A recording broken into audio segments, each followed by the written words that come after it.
이제 요한계시록 강의 네 번째 시간인데, 이제 오늘부터는 이제 많은 시간에 걸쳐서 이제 요한계시록은 세 번째 주제에 대해서 우리가 다루게 될 것입니다. 요한계시록 1장 19절에 보면 요한계시록이 다루고 있는 큰 세 가지 주제가 나오죠. 즉 사도 요한의 예수님의 영광스러운 모습을 보았을 때 예수님께서는 요한에게 뭐라고 하십니까? 네가 본 것과 이제 있는 일과 장차 될 일을 기록하라, 이렇게 말씀하셨어요. 거기서 내가 본 것은 바로 영광 중에 계신 예수님의 환상을 얘기합니다.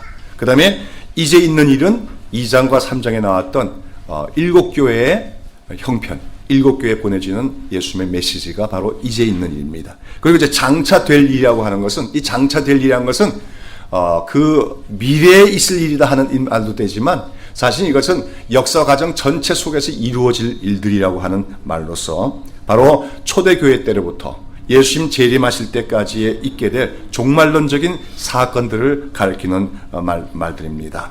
그러니까 이제 제가 저번에 요한계시록은 연극, 드라마로 이해하시면 좋겠다 했지요. 그러니까 1장이 1막이면 2장, 3장이 2막이고, 그 다음에 4장부터 마지막 장이 3막이에요. 근데 이 3막에는 장수가 많은 거죠. 그렇죠? 1막, 2막은 다 한 장으로 되어 있는데, 그 3막은 여러 장으로 되어 있다. 이제 그 장을 나누는 방법에 또 이제 7인, 7나팔, 7대접 이런 식으로 나가면서 또 그 막간마다 맞아요. 막간 극들이 나오는 그런 드라마다, 이렇게 생각하시면 될 것 같습니다. 그런 가운데 이제 오늘 우리가 읽은 본문은 4장인데요. 이 4장부터 20장까지 나오는 종말론적인 사건들에 대한 많은 환상들의 서장에 해당하는 것이 바로 4장과 5장입니다. 그래서 사실은 우리가 시간의 여유가 있다면 오늘 사실은 4장과 5장을 함께 살펴보는 것이 더 좋아요. 이해에 도움이 되어집니다. 그러나 우리가 주일 예배 시간이 한정되어 있기 때문에 4장과 5장을 한꺼번에 다룰 수가 없고, 오늘은 4장, 그 다음에 다음 주에는 5장을 다루게 될 것입니다. 근데 여하튼 우리가 이제 여러분 오늘도 시간 내시면은 나중에 5장을 미리 보시기 바랍니다. 4장과 5장이 연결되어 있는데, 이 4장과 5장의 주제가 뭐냐, 그걸 미리 말씀을 드린다면, 이제 6장부터 계속해서 인류의 역사가 앞으로 어떻게 전개될 것이며 어떻게 결론 지어질 것인가 하는 것이 이제 사도 요한이 환상을 보게 되어지는데, 그러한 앞으로 이루어질 모든 역사에 대해서, 그럼 그 역사의 주인이 누구냐, 역사의 주관자가 누구냐 하는 것과, 그 다음에 그 역사를 또 하나님의 뜻대로 시행해 나가는 분이 누구냐 하는 것을 말씀해 주고 있는 것이 4장과 5장입니다. 그래서 이제 4장의 주제가 뭐냐면 역사의 주인이신 하나님, 그것이 4장의 주제라면은 5장은 그 역사의 시행자이신 예수 그리스도, 이러한 주제로 구성되어 있는 것을 볼 수가 있습니다. 제가 이제 요한계시록을 강해드리면서 첫 번째 시간에도 말씀드렸지만, 요한계시록은 결코 난해하거나 신비한 문서가 아니에요. 그래서 우리가 요한계시록에 나오는 여러 가지 상징들을 조금만 이해하면은, 사실은 이 요한계시록은 초대교회 성도들이 좀 더 복음들을 잘 이해할 수 있도록 돕기 위한 방법으로 이런 환상의 방법들이 사용됐다는 것을 우리가 알 수가 있습니다. 그런 가운데 이제 이 계시록을 우리가 잘 이해하려면은 요한계시록은 어떤 종류의 책이냐 하는 것에 대한 선이해가 있어야 되는데, 제일 먼저 이 요한계시록은 그 특성상 예언서에 해당합니다. 신약 성경에는 다른 예언서는 따로 없지요. 복음서는 역사서 할 수 있죠. 복음서와 사도행전 역사서를 할 수 있고, 그다음에 다른 것들은 거의가 다 서신들입니다. 그런데 이제 요한계시록만은 유일하게 예언서죠. 구약 성경에 예언이 굉장히 많습니다. 우리가 알다시피 이사야서, 예레미야서, 에스겔, 다니엘, 그 다음에 12소선지서가 있는데, 그 서들과 마찬가지로 요한계시록은 예언서예요. 그럼 예언서는 무엇이냐? 이 예언서가 무엇인가에 대해서는 사실 앞으로 제가 기회가 되면 다시 한번 말씀을 드려야겠고, 오늘 설명을 생략하도록 합니다. 여하튼 요한계시록은 예언서인 동시에, 그 다음에 또 하나 중요한 특징은 요한계시록은 하나의 중요한 역사 철학사라고 말할 수가 있어요. 역사 철학이 뭡니까? 역사란 무엇이냐? 역사를 움직이는 동력은 무엇이고, 역사의 궁극적인 목적은 무엇이냐? 이런 문제에 대해서 궁구하는 학문이 바로 역사 철학인데, 사실 요한계시록은 오늘 우리 인간 세상에 존재하는 많은 역사 철학에 관한 서적들이 있습니다만, 그들 가운데서 가장 오래되었고 그러니까 최초의 역사 철학서인 동시에 가장 탁월한 역사 철학서가 요한계시록이라고 할 수가 있습니다. 역사란 무엇인가? 대학교 다닐 때 다니신 분들은 거의가 역사란 무엇인가 하는 책을 한 번씩 읽어봤을 텐데, 근데 이 역사란 무엇인가에 대해서 이제 많은 철학자들과 사상가들은 나름대로 이제 그 견해를 펼쳐왔지요. 그래서 어떤 사람들은 역사란 뭐냐? 인간 정신의 발전과 개화 과정이다. 이렇게 생각을 합니다. 즉, 변증법적인 정반합이라고 하는 변증법적 과정을 통해서 점점 더 발전으로 나가는 것이 역사라고 그들은 생각을 합니다. 또 어떤 사람들은 역사를 권력이라고 하는 관점에서 권력을 추구하는 여러 세력들 간의 투쟁과 갈등의 과정으로 해석하기도 했습니다. 그런데 오늘 우리가 우리 주변에서 볼 수 있는 대부분의 역사 철학들은 보면은 역사의 인간을 그 역사의 주역으로 보고 있다는 것입니다. 그래서 인간들이 역사를 만들어 간다고 보통 생각하고 있다고 하는 것이요. 그러나 성경이 말하고 있는 것은 뭡니까? 역사가 있는데 그 역사는 인간들의 얘기가 아니라 하나님의 얘기다 하는 것을 성경은 말하고 있어요. 그래서 이제 흔히 하는 말에 우리가 역사라는 말을 영어로는 히스토리라고 그러죠. 근데 히스토리 갖다 분리를 해갖고 his story, 대문자 his입니다. 그러면 그게 뭐냐면 그분의 이야기, 그분이라고 하는 건 하나님이죠. 그래서 하나님이 쓰시는 이야기다. 이렇게 많은 설명할 때가 많아요. 즉 역사라고 하는 것은 어떤 역사관 중에는 역사 철학이 분명치 않은 사람들한테는 역사라고 하는 건 그냥 우연의 연속으로 보기도 합니다. 우연하게 일어나는 사건들이 그냥 연속적으로 이어가는 것이 역사다. 이렇게 보는 견해도 있지요. 그러나 그처럼 인간의 역사는 우연하게 발생하는 사건들의 연속으로 이루어지는 것도 아니고, 또 아니면은 어떤 인간들이 어떤 목적을 갖고 추구함으로써 발전해 나간 것도 아니라 하나님께서 시작하셨고 하나님께서 분명한 어떤 뜻과 목적을 갖고 이루어 가시는 것이 역사 과정이다 하는 것이 바로 성경에서 말하고 있는 역사관이라고 하는 것이죠. 그래서 우리가 계시록 1장에도 보면은 1장 8절은 주 하나님이 가라사대 나는 알파와 오메가라 이런 말씀하셔요. 알파와 오메가는 우리가 이제 그 헬라어에서 ABCD 그 알파벳에서 제일 첫 자와 끝의 자인데, 이 알파 오메가는 것은 시작과 마지막이라는 뜻으로서 하나님은 역사의 창시자인 동시에 역사의 완성자다 하는 그런 의미가 됩니다. 그러니까 알파와 오메가라는 말은 다시 말해서 하나님께서 역사의 주관자요 주인이시다 하는 말이라고 하는 것이죠. 그런 가운데 이제 오늘 우리가 살펴보는 이 요한계시록 4장은 바로 그러한 하나님께서 역사의 주인이 되심을 환상을 통해서 묘사하고 있다고 하는 것입니다. 자, 오늘 본문의 1절에 보면 2일 후에 내가 보니 이런 말이 나옵니다. 2일 후에 내가 보니 하늘에 열린 문이 있는데 그랬어요. 여기서 2일 후에, 나중에 요한계시록에 보시면 2일 후에라고 하는 그런 관용구가 여러 차례 나옵니다. 제가 세어보니까 6번 나오는데, 2일 후에라고 하는 말은 어떤 환상이 끝나고 새로운 환상이 시작될 때 보통 사용되는 관용구예요. 그러니까 이걸 뭐냐면 우리가 요즘에 영화를 만들 때 어떤 표현법을 하면 소위 앵글을 잡는다고 얘기할 수 있겠죠. 앵글을 여기다 맞출 때가 있죠. 어떤 도심지 거리에 있는 모습에다가 앵글을 맞춰서 쭉 찍다가 그 다음에 갑자기 옮겨서 무슨 산 꼭대기에 벌어진 일로 앵글을 바꿀 때가 있잖아요. 이제 이렇게 앵글을 바꿀 때마다 어떤 단어가 나옵니까? 2일 후에라고 하는 말이 나오죠. 아시다시피 우리 1장에 보면은 어떤 환상이 나왔습니까? 예수님의 환상이 나왔어요. 영광 가운데 계신 우리 예수님의 환상이 나왔습니다. 사도 요한은 그것을 주목했고 그 환상 가운데 나타나신 예수님께서 7교회에 보내시는 메시지의 말씀을 들었어요. 그리고 이제 그 환상이 끝나고 이제 뭐예요? 두 번째 환상으로 옮겨가면서 2일 후에라고 하는 말이 나오고 있는 것을 봅니다. 근데 거기서 이제 영광의 주님께서 그 큰 나팔소리 같은 음성으로 사도 요한에게 하는 말이 뭡니까? 이리로 올라오라. 이후에 마땅히 될 일을 내가 네게 보이라 합니다.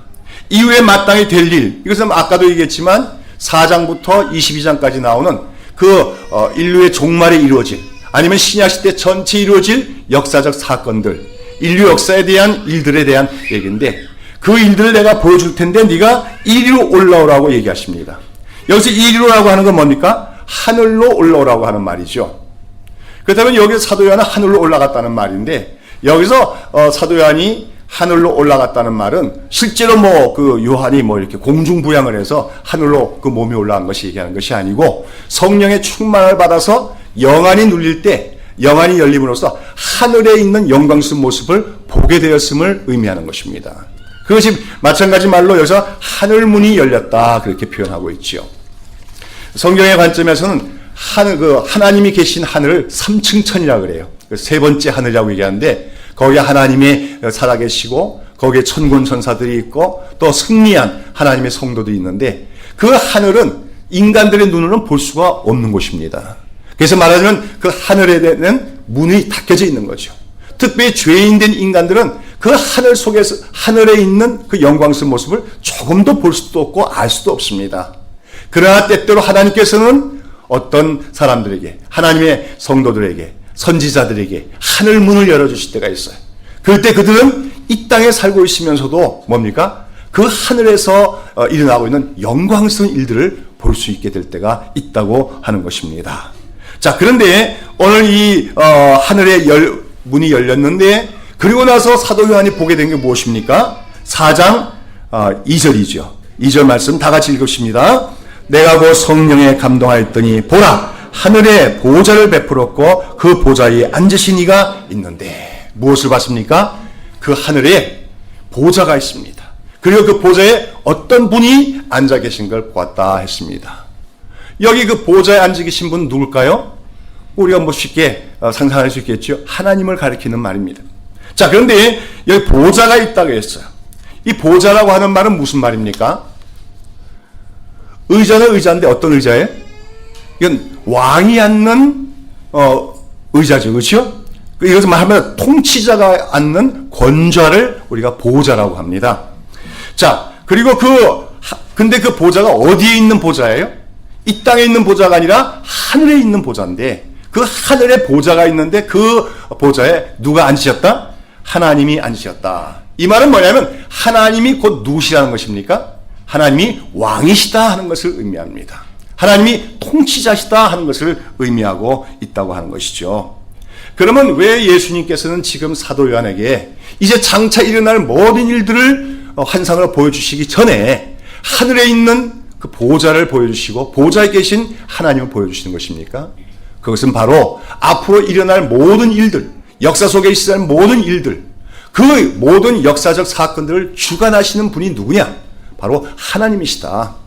이 세상에 일어나는 모든 일들이 우연히 일어나는 것도 아니고, 인간들이 만들어서 꾸며서 만드는 것도 아니고, 바로 그 보좌에 앉으신, 하늘 보좌에 앉으신 하나님이 친히 계획하시고 주관하시고 이루어 가시는 것이 이 땅에 일어나는 모든 역사적 현상이다 하는 것을 알려주시기 위해서 예수님께서는 먼저 사도 요한을 하여금 하늘 보좌와 거기 계신 하나님을 보시도록 그 성령 안에서 하늘문을 열어주셨다고 하는 것이죠.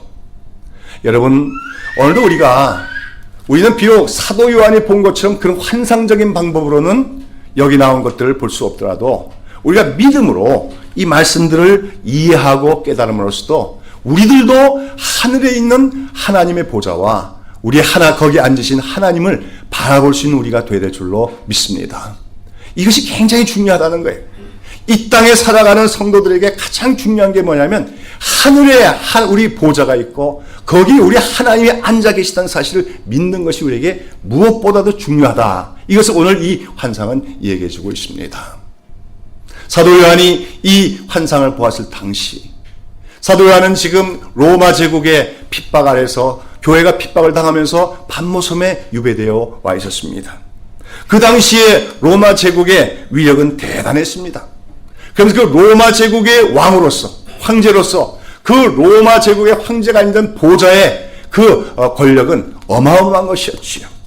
그 가이사 권력은 무시무시한 것이었습니다.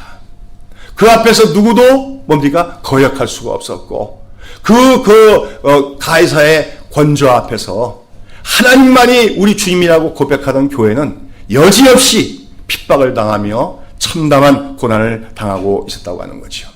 그런 가운데 아마도 당시에 로마의 가이사나 황제나 또는 로마 시민들은 그 가이사가 안고 있는 보좌, 그 권좌에서 세상을 움직이는 힘이 나온다고 생각했는지도 모르는 것입니다.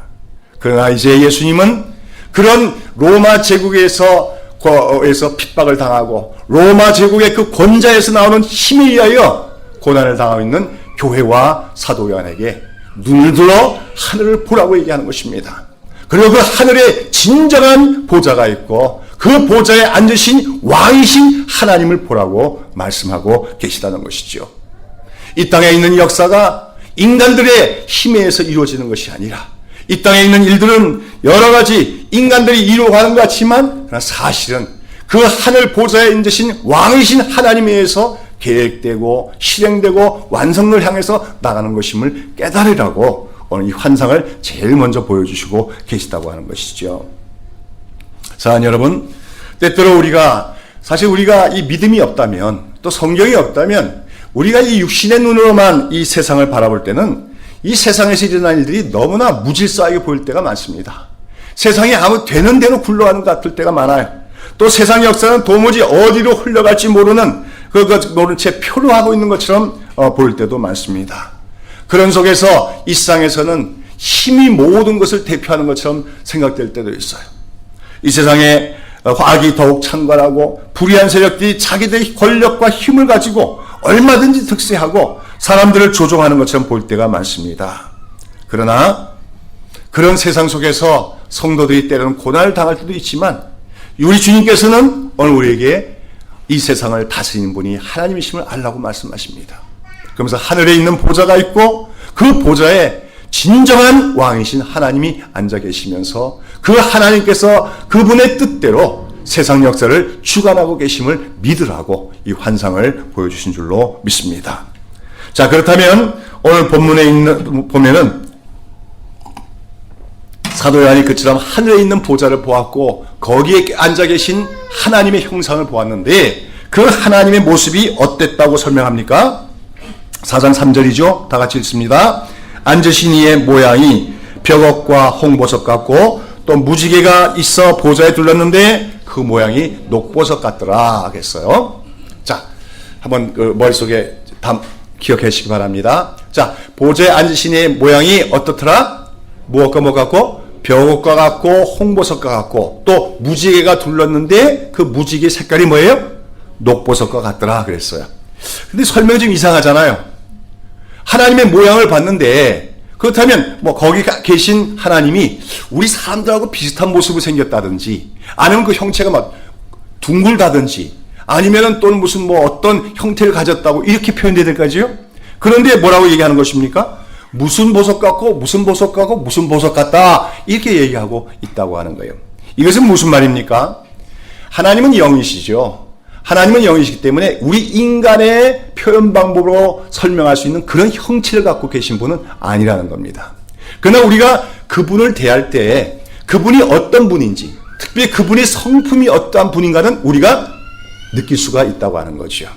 특별히 우리가 성령에 충만하여 하나님을 뵌다면 직감적으로 하나님은 이런 분이라는 것을 우리가 알 수가 있습니다. 인프레션을 받을 수가 있다고 하는 거죠. 여러분, 우리가 이제 사람에 대해서 설명할 때도 그래요. 내가 어떤 사람을 만나봤더니 그 사람이 뭐 키가 몇 센치고 뭐 얼굴이 뭐 크고 붓고 검고 이렇게 얘기하는 게 아니라 한마디로 얘기할 때 이렇게 합니다. 내가 그 사람 만나봤더니 호랑이 같더라고 얘기합니다. 그 무슨 말이에요? 그 호랑이 같단 말에 그 사람에 대한 가장 중요한 인프레션이 다 들어있는 거 아닙니까? 또 내가 어떤 여자 만나봤더니 그거 완전히 여우더라 겁니다. 그럼 뭐 크기가 몇 크다 작다 그런 게 중요한 게 아니라는 거죠. 가장 중요한 것은 그 사람이 호랑이 같더라, 무섭더라, 아니면 그 사람이 여우 같더라, 아주 간교하게 생겼더라, 막 이런 것들을 갖다 한마디로 표현한 말들이 그건 비유적인 묘사 아니겠습니까? 바로 오늘 하나님이 봤는데 그 하나님이 벽옥과 같고 홍보석과 같고 녹보석과 같다더만 또 그런 말이에요. 하나님의 형체는 우리 인간의 표현 방법으로는 이렇다 저렇다 설명할 수가 없습니다. 그러나 하나님이 어떤 분인가는 느낄 수가 있었다는 거죠. 요한이. 하나님 보는 동시에 하나님은 벽옥과 같은 분이구나. 하나님은 홍보석과 같은 분이구나. 그 하나님은 뭐예요? 무지개와 같은데 녹보석 같은 분인구나 하는 것을 감지할 수 있었다는 거예요. 그러면 여기서 하나님이 벽옥 같고 홍보석 같고 그 다음에 또 녹보석과 같다고 하는 말은 또 무엇인가? 그래서 벽옥이라고 하는 것은 영어로 보면 제스퍼라고 되어 있는데 벽옥이라고 하는 보석이 실제로 있다 그래요. 그러니까 푸른 색깔이 나는 투명한 옥을 가리켜서 벽옥이라고 한답니다만은 어떤 영어 성경에 보면은 다이아몬드로 되어 있습니다. 근데 그 번역이 더 적절하지 않겠나. 그래서 벽옥이라고 하는 것은 한마디로 어떤 보석을 얘기하면 아주 광채가 나고 찬란하지만 투명한 그 보석. 그렇죠? 투명한 보석을 벽옥이라고 얘기하고 있는 거예요. 그러면 여기서 이 투명한 보석을 성경에서 얘기할 때 특히 그 투명한 보석의 대표적인 것이 다이아몬드인데 이 다이아몬드라고 하는 것은 성경 속에서는 항상 어떤 성결함, 아무런 티도 없고 흠도 없는 성결함을 표시할 때 다이아몬드가 나타납니다. 저는 그렇게 못했습니다만 많은 그 부부들이 결혼식 할 때 무슨 반지를 주고받아요? 다이아몬드 반지를 주고받죠. 왜 그렇습니까? 다이아몬드가 상징하는 게 뭐예요? 영원 불변하고 그다음 순결하다는 것을 상징하기 때문에 그래요. 바로 그렇습니다. 하나님이 벽옥 같아. 쉬운 말로 우리가 다이아몬드라고 하는 게 좋겠는데 그 말은 뭐냐면 하나님께는 어떤 죄도 없고 어떤 티도 없고 흠도 없고 그림자도 없는 하나님은 완전하시고 성결하신 분이라는 걸 갖다가 강조하고 있는 표현이 벽옥과 같다는 거예요. 저분은 벽옥과 같다 그러면 아무 죄도 없고 티도 흠도 한 점도 없는 그런 모습을 벽옥과 같다고 얘기한다는 것이죠. 그런데 그 동시에 하나님은 또 무엇과 같아요? 홍보석과 같았다. 홍보석은 아마도 루비를 가리키는 말인 것 같습니다. 루비는 무슨 색깔입니까? 빨간색이죠. 빨간색은 다른 색깔은 무슨 색깔이에요? 핏빛이죠. 핏빛. 성경에서는 핏빛이라고 하는 것은 물론 예수님의 보혈을 가리킬 때도 나타난 색깔이기도 하지만 특별히 죄인들을 심판함으로써 죄인들을 하나님께서 포도주를 틀을 밟듯이 밟는다고 표현되어 있어요. 그럴 때 그 죄인들이 멸망당하면서 튀어오른 피의 빛깔을 핏빛이라고 표현할 때가 많습니다. 그래서 이 홍보석이라고 하는 붉은 빛은 뭘 의미합니까? 죄에 대한 하나님의 진노와 심판을 상징하는 표현이라고 하는 거죠. 요한이 하나님을 봤을 때 하나님 벽옥 같다는 것은 하나님은 거룩하시고 성결하신 분이라는 거예요. 죄가 없으신 분이에요. 죄가 없으신 분이기 때문에 또한 하나님은 뭐를 미워할 수밖에 없습니까? 죄를 미워하실 수밖에 없고 모든 죄악된 세력에 대해서 진노하시며 심판할 수밖에 없음을 얘기하고 있다고 하는 것이죠. 그것이 벽옥과 같으며 동시에 홍보석과 같은 분이라고 하는 것을 의미합니다. 자, 그렇습니다. 하나님은 어떤 분이냐? 우리가 알아야 할 것은 하나님은 절대적으로 성결하시고 한 치의 한 종의 죄도 없으신 완전 무결하신 분입니다. 그러므로 그 하나님 앞에서는 뭐예요? 죄가 허용이 안 됩니다. 하나님은 죄를 미워하십니다. 모든 죄에 대해서 진노하시며 거기서 엄중한 심판을 내시는 공의의 하나님이심을 나타내고 있는 것이 홍보석이라고 하는 말이라고 하는 거죠. 나중에 보시면은 4장에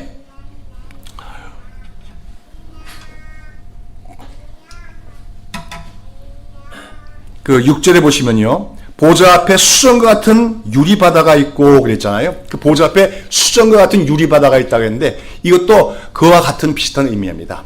유리바다라고 하는 것은 유리로 된 큰 그 어떤 그 물두멍을 얘기하는 거예요. 그러니까 그걸 통과해야 하나님 보좌 앞에 나갈 수 있는데 수정과 같은 유리바다니까 거기에 죄인들이 쓰면 어떻게 됩니까?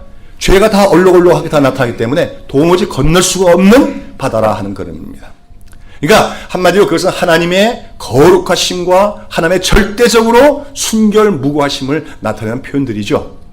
여하튼 하나님은 그처럼 죄가 없으시고 완전 무결하시고 성결하신 분으로서 죄에 대해서 미워하시며 진노하시며 심판하신 분이다. 그것이 벽옥과 같고 홍보석 같다고 하는 의미예요. 자, 그런데 요한이 봤더니 하나님 벽옥과 같고 홍보석만 같은 것이 아니라 또 무엇과 같아요?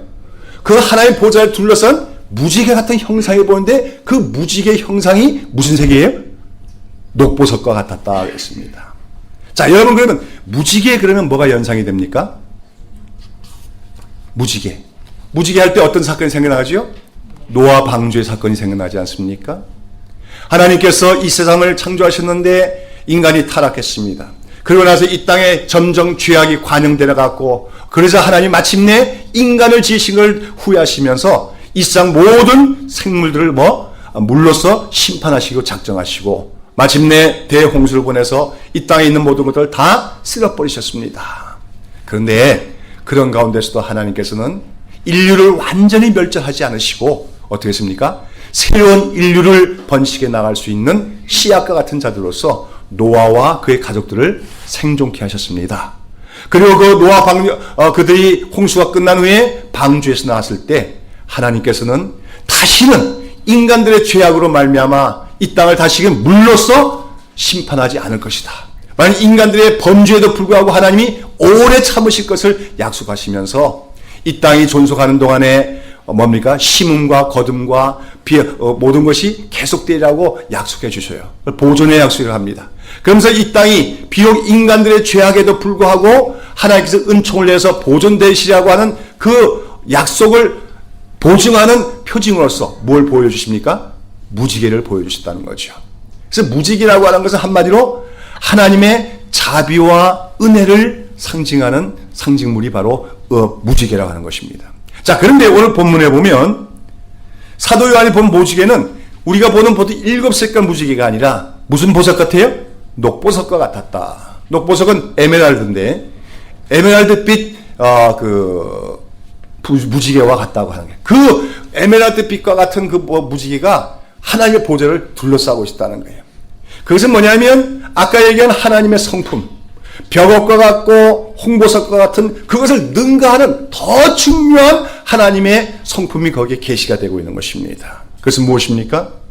하나님은 자비하시고 오래 참으시며 인내하시며 은혜를 베푸시는 분인데 이 녹색은 특별히 하나님의 은혜와 그런 말면 안식을 의미합니다.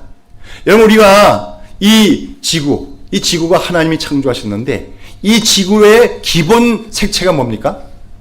푸름이라고 할 수 있죠.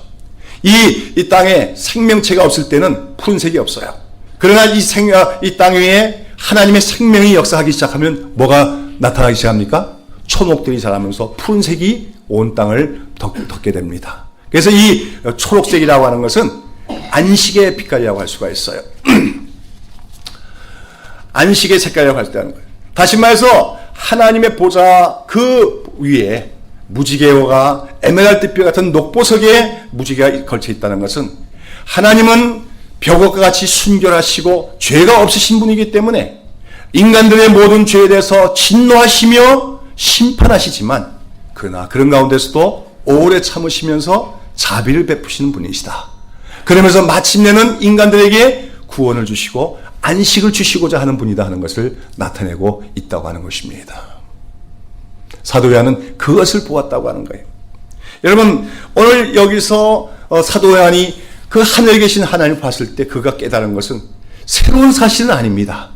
그래서 사실 성경 전체가 이미 말하고 있는 하나님의 어떠하신 성품들을 이미 있더리죠.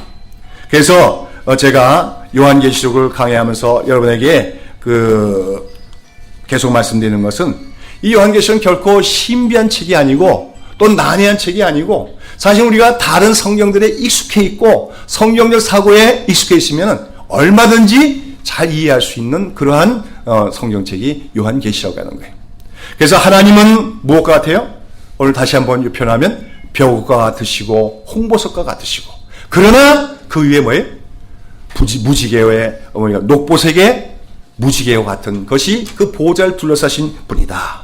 다시 말해서 하나님은 성결하시고 거룩하심으로 모든 죄에 대해서 진노하시고 심판하시는 공의 하나님이시지만 그러나 하나님은 마침내 인간들에 대해서 오래 참으시는 가운데 자비와 구원을 베푸시고 인간들에게 안식을 베푸시는 분이더라 하는 것을 사도 요한은 그 환상을 통해서 다시금 깨달았다는 것을 의미합니다. 이러한 하나님의 성품의 벽과 같으심, 홍보석과 같으심, 그리고 녹보석과 같으심 이것은 바로 복음 자체를 말한다고 할 수 있어요. 기독교의 복음이 바로 이것입니다. 기독교의 복음은 먼저 하나님의 거룩하심을 선포함으로 시작됩니다. 그리고 그 거룩하신 하나님에서 모든 인간들은 죄를 범하였으므로 하나님의 영광에 이를 수가 없고 모든 인간들은 죄로 말미암아 심판받을 수밖에 없음을 성경은 선언하고 있습니다. 그러나 하나님께서는 죄로 말미암아 멸망당해야 될 공의 심판을 받을 수밖에 없는 인간들에게 구원의 길을 내셨는데 그것이 곧 누구십니까? 예수 그리스도시요. 하나님께서는 인간의 죄를 반드시 공의 심판하셔야 되는 분이에요. 그런데 그 공의 심판을 어떻게 하신 것입니까? 십자가에서 예수 그리스도께서 대신 그 죄의 저주를 받도록 하셨다는 거죠. 그래서 그 십자가를 통하여 하나님의 자비하심과 인자하심과 긍휼하심과 그리고 인간에게 안식을 주신 분심을 나타나게 되었다는 것입니다. 오늘도 우리가 복음을 올바로 깨달을 때 우리는 십자가를 바라보면서 바로 거기에 나타난 하나님의 벽옥과 홍보석 같으심과 하나님의 무지개와 그 녹보석 같으심을 깨닫게 될 수 있는 줄로 믿습니다. 주달려 죽은 십자가 우리가 생각할 때 근데 우리 찬송가 44년은 우리가 생각할 때였지만 영어로 보면 I surveyed the cross라고 되어 있어요. 천천히 바라볼 때 그 십자가에는 하나님의 공의가 나타났습니다. 그러나 그 공의 이상으로 더 나타난 것은 무엇입니까? 하나님의 자비하심이십니다. 바로 그것을 오늘 사도 요한은 우리에게 얘기하고 있다고 하는 것이죠. 오늘도 우리가 계시록 말씀을 통해서 하나님을 더욱더 깊이 알아가야 돼요. 그래서 정말로 하나님의 어떠하심을 정말 우리가 우리가 뼛속 깊이 체감하고 깨달을 수 있는 우리가 되어야 되는 것입니다. 우리는 이상한 환상을 볼 필요가 없어요. 성령에 충만해지면 말씀을 더 깨닫게 될 때 바로 그 하나님의 벽옥과 같으심과 홍보석과 같으심과 그러면서도 하나님은 무지개 가운데 녹보석 같으신 분임을 깨달을 수가 있다고 하는 것이죠. 바로 그분이 하늘의 보좌에 앉아 계시다는 건 뭐예요? 바로 그 하나님께서 그러한 성품을 가지시고 역사를 주관하시고 운행해 나가신다고 하는 말씀입니다.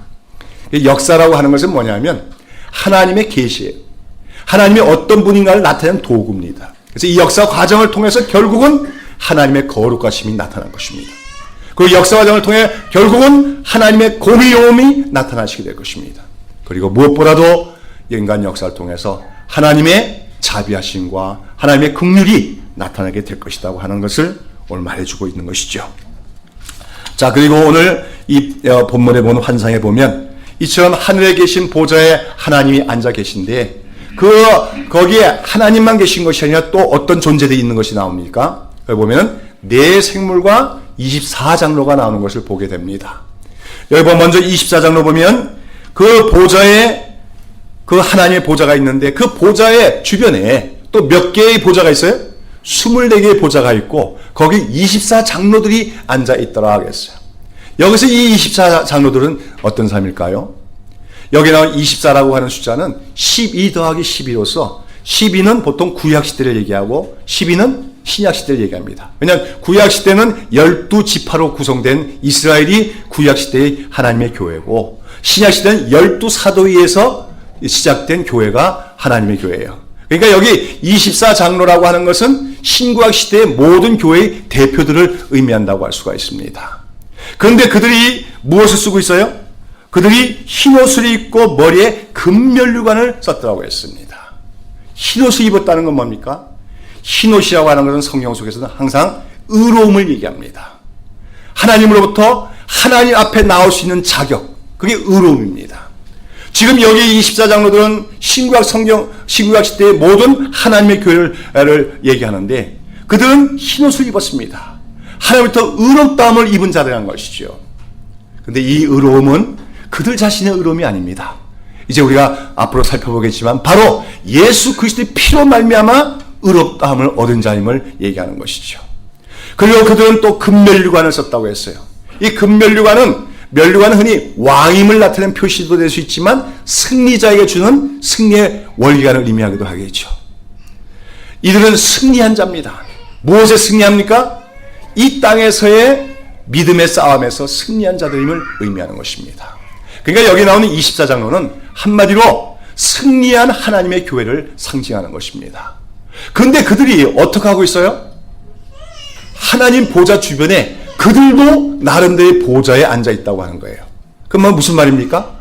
그들이 하나님께서 세상 만물과 역사를 주관하시고 통치하시는데 그 24장로들도 역시 더불어서 하나님과 함께 세상을 다스리는 일에 동참하고 있다고 하는 표현입니다. 그렇습니다.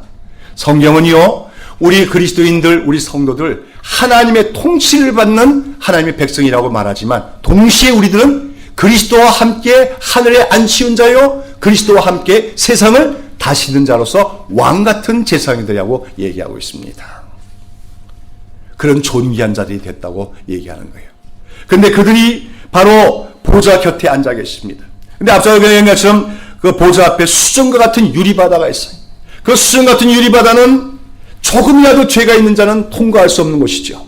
그런데 이 24장로는 그 수정바다, 유리바다를 통과해서 하나님 보좌 앞에 섰으니 그들은 하나님으로부터 얻은 의, 예수 그리스도로 말미암은 그 의로 말미암아 어떠한 죄의 정죄도 받지 않고 하나님 보좌 곁에 가서 있을 수가 있었고 하나님과 더불어 통치할 수 있음을 얘기하고 있는 것입니다.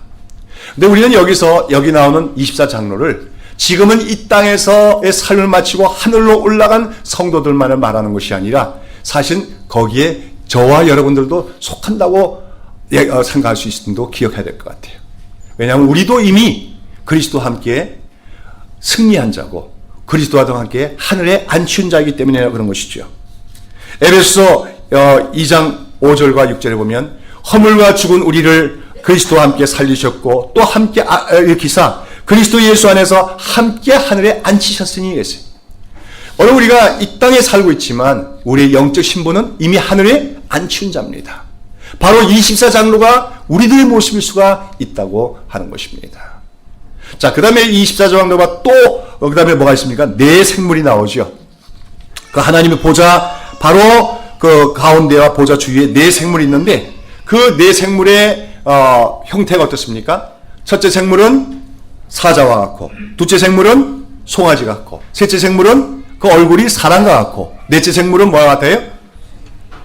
날아가는 독수리와 같다 하겠어요. 이 네 생물은 뭐냐? 이건 뭐 여러 가지 설명이 구구합니다만은 우리가 에스겔서 1장에 보면 바로 이 네 생물의 모습이 또 나옵니다. 하나님 보좌 주변에 있는 네 생물이 나오고, 그런데 그 네 생물은 천사라고 천사인데 천사들 중에서도 가장 하나님을 지근거리에서 섬기며 하나님을 호위하는 천사들로서 이사야서 보면 바로 그걸 스랍 천사라고 얘기하고 있는 것을 봅니다. 하나님의 가장 가까운 데서 하나님의 뜻을 받들어 섬기는 호위 천사들, 스랍 천사들이 바로 여기 나오는 네 생물이에요. 근데 그들의 모습이 각각 사자와 같고 송아지와 같고 사람의 얼굴 같고 독수리와 같다는 건 뭐냐면 사자랑은 용맹성을 얘기합니다. 그 다음에 또한 송아지라는 건 힘이 있다는 걸 얘기하죠. 그 다음에 충성됨을 얘기합니다. 그 다음에 사람의 얼굴 같은 지혜로움을 얘기하고 그 다음에 독수리 같은 신속한 것을 얘기합니다. 그것은 바로 이 천사들이 하나님의 뜻을 받들어 수종하는 데 있어서 어떻게 섬긴다는 거예요. 용맹스럽게, 그 다음에 또 하나 어떡합니까? 충성스럽고 우직하게 힘있게, 그리고 또 지혜롭게 신속하게 하나님의 뜻을 이행한다고 하는 말입니다. 여러분, 이러한 천사들 네 생물의 모습은 오늘 우리 성도들도 하나님을 섬김에서 어때야 됨을 보여주고 있어요. 여기 보면 이 천사들의 그 여섯 날개가 있는데 그 여섯 날개 앞뒤로 눈이 가득하다고 했어요. 여기서 이 눈은 하나님의 뜻을 가리킵니다. 하나님의 뜻으로 가득하는 것은 오직 하나님의 뜻만을 분별하고 그 하나님의 뜻에 순종하며 충성하며 하나님을 섬기고 있다고 하는 것이죠. 오늘도 우리는 이 땅을 살아가면서도 늘 우리 자신이 하나님의 종이라는 사실을 깨달아야 되고 하나님을 섬기는 자로 살아가야 됩니다. 그러면서 무엇이 하나님의 뜻인가 날마다 온전히 깨달아서 오직 하나님의 뜻에 순종하며 섬기는 우리가 되어야 되는데 하나님의 뜻을 섬길 때 우리가 용맹하게 섬길 수 있어야 됩니다. 또한 충성스럽게 섬길 수 있어야 됩니다. 또한 어떻게 합니까? 지혜롭게 섬겨야 돼요.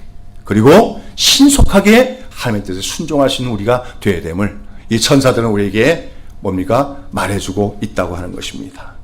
자, 이처럼 하나님 보좌가 있는 곳에 24장로와 네 생물이 있는데 그 하늘에 있는 그 영광스러운 보좌 곁에서 이 네 생물과 24장로들이 하는 일이 무엇이십니까?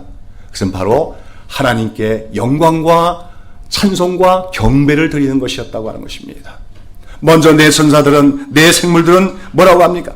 밤낮 쉬지 않고 이르기를 했습니다. 그 천사들이 쉬지 않고 하는 일이 무엇입니까? 하나님을 찬양하는 일이었습니다.